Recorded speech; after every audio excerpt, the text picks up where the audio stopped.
Good morning. Welcome to episode 91 of the Driller Newscast, a weekly update on the news and stories impacting the drilling and water industry. I'm your host, Brock Yordy, and Happy New Year, everyone.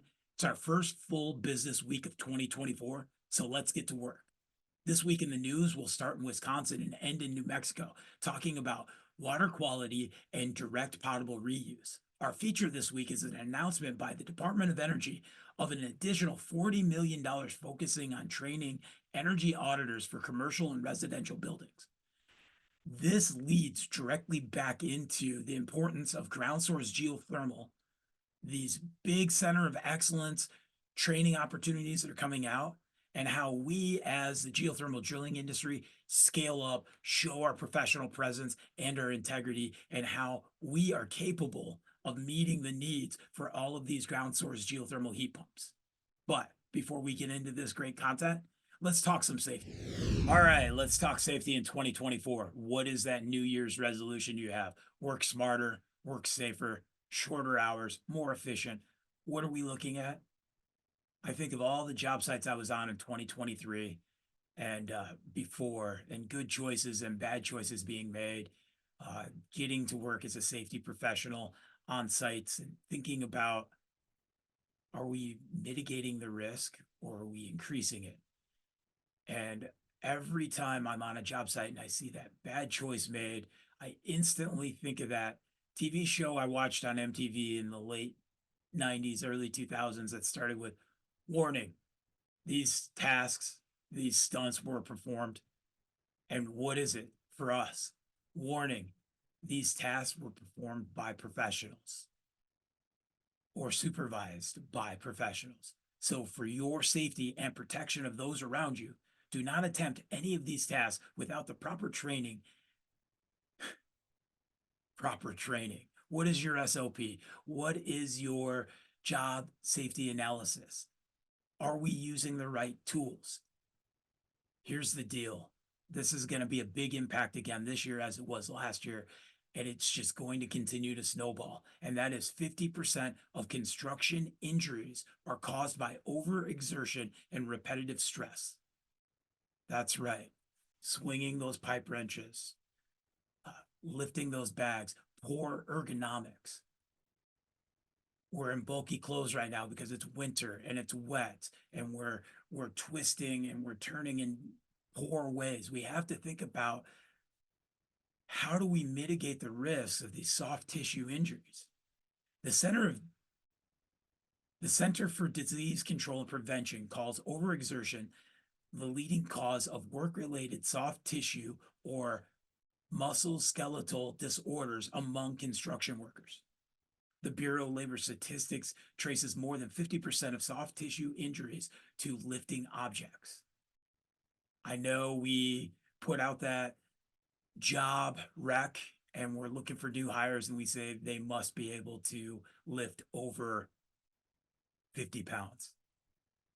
I want you to consider why we have buddy lifting for over 50 pounds. It's not because we're weak or we can't. It's just the ergonomics and the awkwardness of all that we do. So I want you to consider all the lifting tasks you perform while drilling or pulling pumps. What is your company's lifting policy? Often our solution to soft tissue and musculoskeletal injuries involves working smarter, not harder. It's absolutely what we should be considering. How do we get that pallet as close to the grouter as possible? Sadly, this approach seems to imply that with a better understanding of our body's capabilities, we can prevent overexertion injuries. The end of this week, how does your back feel? How does your neck feel? How do your shoulders, your knees?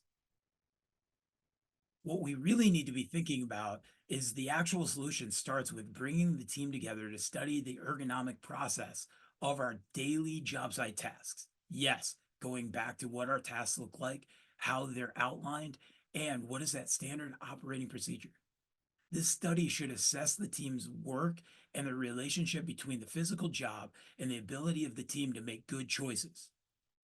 The goal is to determine the best tools, processes, and environment for a given employee. Consider things like a given employee's height and physical fitness. I know you're going, wait, we got to hire whoever we can. And if Barry likes to eat 4 donuts on the way to the job site, and that's just his thing, and he's fluffy. Still, we need to be thinking about how is this going to impact our company's bottom line in our physical fitness and how we treat our bodies and how we work. Everybody can be in different shapes and sizes. We just need to know our abilities and our limitations, no different than our drill rig and understanding its capabilities and limitations. So, what do we need to do? We need to find how that person can best execute utilizing the existing tools that we have with a well thought out technique that's back to proper lifting, ergonomics, twisting, pulling, stored energy, all of these things. And then we got to think about the tools and the support required. Once we've completed these ergonomic studies, the team should discuss past standard operating procedures. What tools, what type of near misses, injuries, how sore we are at the end of a job, at the end of the week. If we're just tough man contesting this out by Wednesday afternoon, everybody's sore. Do you really think we have a good, productive Thursday and Friday ahead of us? That's why we have to establish good ergonomics and how we're going to prevent repetitive stress and overexertion. So I want you to think about this. Think about a stretch and flex program. Jump on YouTube and look at how we can do some stretching and flexing and getting limbered up before we start this job. These are all very smart ways for us to mitigate risk and have the best professionals possible working. Obviously, hands-free technology and as much harnessing the 21st century innovations that we have in our industry is going to help. But again, it's going to come back to how do we treat our bodies? How do we treat our industry and what type of professionals we want to be? Go out, be safe. For this week in the news, we got a lot to talk about, from Wisconsin and their point of entry grants to California and New Mexico taking a broader stance on reusing water. So let's start with Wisconsin. The DNR announced in December that it will begin accepting applications for grants on January 16th to help water systems that serve non-residential groups of at least 25 people for more than 6 months annually, such as schools and daycare centers, and also non-government water systems that serve at least 25 people year-round, such as mobile home parks and apartment buildings. These grants will be funded through the 2021 bipartisan infrastructure law. We've seen the infrastructure law send out grants for water quality all over the place. And as we've seen in our major cities, harness these point of entry removal for lead and PFAS elsewhere. Why we're talking about this right now is, as groundwater professionals, we need to be harnessing these grants for our customers, for those rural apartments, for that trailer park, for those daycares. And this is a big deal. And Wisconsin's focus is on PFAS and manganese. And we need to think about the impacts that we have to lungs, liver, and kidney on both of those. And this is a big deal. So January 16th, all of you out there in Wisconsin or working in Wisconsin, you need to be looking at how we get this funding in front of our customers and be able to help with those point of entry removal systems. Next, big news out of California, where the Water Resource Control Board approved regulations in the end of December for water systems to develop treatment protocols to convert wastewater into high quality drinking water. It's a big deal, being able to take wastewater and approve it for when it's been through its proper processes into something that is 99% pure. And California, again, is showing we have to be able to reuse and have least amount of discharge as possible. The board's unanimous vote gave California the most advanced standards in the nation for treating wastewater, to such an extent that the finished product meets or exceeds current drinking water standards. This is known as the direct potable reuse. The process will enable water systems throughout the state to generate a climate resilient water source while reducing the amount of wastewater discharged to rivers and the ocean. They state, in fact, recycling water allows water systems to add millions of gallons of additional drinking water to their supplies over time while avoiding costlier and more energy intensive water supplies. Obviously, we know desalinization is pretty energy intensive and creates a effluent that we have to dispose of that is highly concentrated. The modernization of California's water systems will help replenish the water California will lose due to hotter, drier weather and generate enough water for more than 8.4 million households. Great job, California. We know with the Colorado River Compact and the reduction of that 4 million acre feet, we need to find water everywhere we can. And this is a huge step forward as we see these atmospheric rivers come through and other points being able to capture, clean, and get this out to individuals for drinking water. Big deal. And that leads right into New Mexico, who we know is very water stressed. And also in the end of December, New Mexico announced they are moving towards more aggressive reuse of water and wastewater. Their initiative includes the New Mexico's Water Protection Division overseeing and developing a series of water reuse regulations, including produced and treated produced water reuse, direct and indirect potable reuse, brackish water desalinization, reclaimed wastewater, and commercial gray water. This is because New Mexico recognizes over the next 50 years, it is projected to experience drier conditions and deeper prolonged droughts requiring new adaptive strategies. And they're just looking at the fact that, again, with the Colorado River, we know that New Mexico and Texas is supposed to be getting a share of that as it comes down, and it's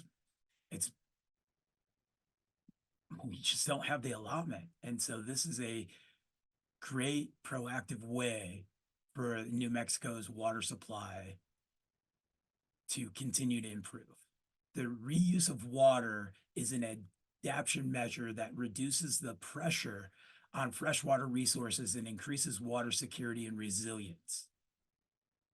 The goal for their program in New Mexico is to provide clarity for water treatment and users and new technologies and opportunities for water reuse as they emerge. This is so that communities and industries have a clarity concerning the requirements, the impacts and benefits of different methods of water treatment and reuse.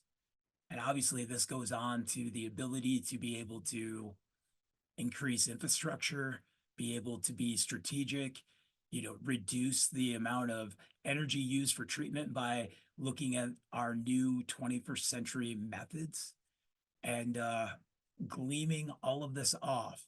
And I just love the fact that as we see this happen, this all starts from Colorado. We had a great story about a brewery that was using wastewater and creating beer. And now from there, you can see that we have Colorado promoting this as direct potable reuse. And now Texas, Florida, and Arizona are all considering programs for the near future. I can't wait to see what happens with New Mexico, with California, continuance with Colorado. It's a big deal. Another story we're not going to get to this week, but we can see that Alabama and Georgia are still having their big discussions about their water fights. And of course, that flows right into Florida, and reuse in all of these major cities is going to be the best foot forward to us being able to be sustainable. This is all great news.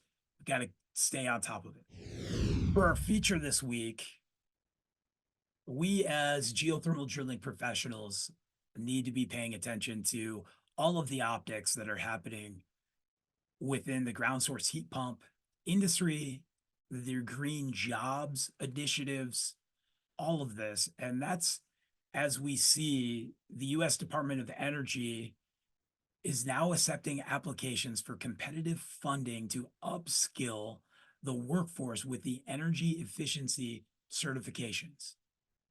This was authorized by President Biden's bipartisan infrastructure law to create the Energy Auditor Training Program, which will provide up to $40 million in grants for states to train individuals conduct energy audits or surveys of commercial and residential buildings. The goal is to increase the qualified green building workforce across the country and to support the implementation of national energy efficiency improvements sparked by the bipartisan infrastructure law and the Inflation Reduction Act. This program will ensure that our buildings performance professionals, energy auditors, and other energy efficiency workers will be ready for our country's upgrade to a more sustainable future. It is vital that we build a strong, clean energy workforce with high quality jobs to ensure we can deploy investment in communities across the country. And this comes from our Energy Secretary, Jennifer Granholm. By equipping America's workers with additional skills, today's funding will expand our clean energy workforce by allowing workers from broad industries to conduct energy audits in a safe and reliable way, empowering them future forward. This is a part of a concerted effort at the Department of Energy to invest in a clean energy workforce that will implement the $8.8 billion home energy rebate program and other energy efficiency programs that will help homeowners, states, and local governments and businesses save money and fight climate change. This is a big deal. And we're talking $8.8 billion. We're talking about $40 million to train energy auditors. And what we need to see as the ground source geothermal industry right now, as drilling professionals, as groundwater professionals, as this money is being focused in, there are big discussions about how drilling can scale and be capable of installing all of the ground source geothermal that we require. And so as we see these initiatives, we're going to see centers of excellences pop up in community colleges, at unions, in underserved communities to help develop and build new professionals for green jobs. We as an industry have to be part of that, and we have to be considering what our professionalism represents in this piece. This is no longer our grandfather's drilling industry, and we need to be considering as this money flows out. And this has been a big discussion that we talked about all of 2023, and it's something that we have to continue talking about in 2024, is the fact that it's here. Our standard operating procedures, the way we work safely, unsafe acts, unsafe conditions, to leadership, to what does this new workforce and generation look like that's coming in to work with us. And why I say this, and we see this great big new grant with these professionals that are going to be involved in doing these audits and suggesting how do we decarbonize our cities and our communities. Geothermal is a big piece of this. And at the same time, we're seeing, announcements about hydrogen, about developing hydrogen plants. And I can't stress to us enough right now, industry, how important it is for us to be putting our best foot forward in scaling up, looking at how we take our tribal self-taught knowledge and apply it to engineered specifications, how we're collaborating with our engineers, how we're collaborating with our local government, homeowners, consumers, customers, clients, and how are we training these individuals? What pieces of equipment do we need? Who's operating with the most integrity and ethics as we move forward? Because obviously, as we see these big pushes for funds, dollar signs flash in a lot of people's eyes, and we have to be thinking, if I'm building this center of excellence, what does it look like? How are we getting involved? Who's training the trainers? I will continue to say that. Who's training the trainers? We have IGSPA, and we have National Groundwater Association, and we have the National Drilling Association. All great professional organizations with focuses on drilling. And we have to be thinking about how we stop being the bottleneck to decarbonization, because there will be alternative methods chosen as this money comes out if we can't get it together. So I'm excited to see these green energy auditor professionals head out there, and I'm excited to see how we develop this new generation. And we just have to understand being involved, getting to the fly-in for NGWA, getting to the fly-in for any of the geothermal associations, representing our interests. As we looked at the news this week in California, Texas, Florida, Arizona, all either implementing or looking at water reuse. How does that diversify our drilling business? How does that change what our drilling business looks like? Who's advocating for the drilling? Happy New Year, everybody. I'm excited to see what's going to happen next. Thanks for joining us for episode 91 of the Driller Newscast, the first of 2024. Check out thedriller.com. There's a lot of great content coming out every day. And as we just discussed, green energy and geothermal, on January 10th and 11th, the Driller Newscast has joined with Climate Master, sponsored a session on the geothermal industry and drilling. And it is 4 sessions. The first one starts on January 10th at 11 a.m. Eastern, and it's titled "A Driller and an HVAC Professional Walk into a Bar." And we cover the discussions on the Norton Commons project in Kentucky. The next one happens at 2 p.m. Eastern on January 10th, and it is geothermal drilling in big cities, New York, Chicago. And it was a great discussion with Dave Bowers and Garrett Carino on the logistics and capabilities of what it takes. On January 11th, we will have a discussion with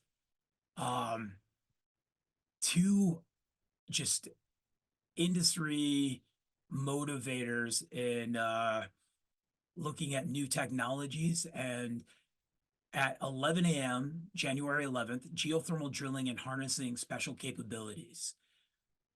I would register for that one. That's going to be a great discussion on different technologies and looking at tooling and how we maximize our drilling using the right tools. And then finally, on January 11th at 2 p.m., we have a discussion with a past NGWA president and a geotechnical environmental professional.